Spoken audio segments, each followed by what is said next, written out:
Hello guys! Ito na nga ng asar na naman si Brooks kay LBJ. Akala niya papansinin na siya ni LBJ kaso hindi ha.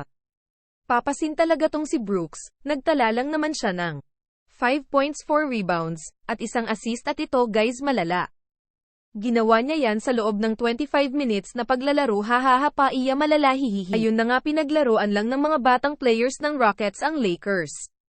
Ito na yung sinasabi ko sa nakaaraan content ko na kapag wala si Davis sa LAN, talagang mahihirapan na naman sila tulad ng last season. Si Davis kasi talaga opensa at depensa halos lahat nandun.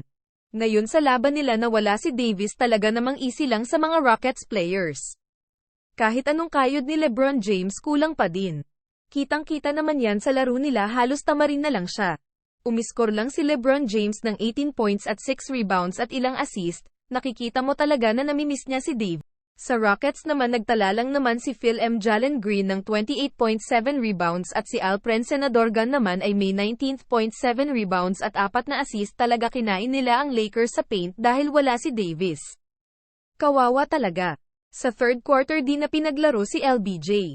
Pero guys, good news naman ang pagbabalik ni Rui Hachimura. Tala lang naman siya ng mahigit 20 points at may assist at 7 rebounds pa.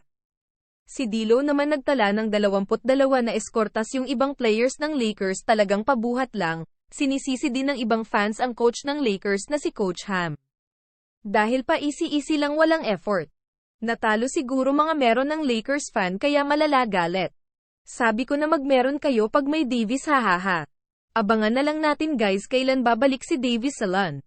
Pa-subscribe naman, pa-like at pa-share na din. Salamat sa panood din. Yun lang, tapos na.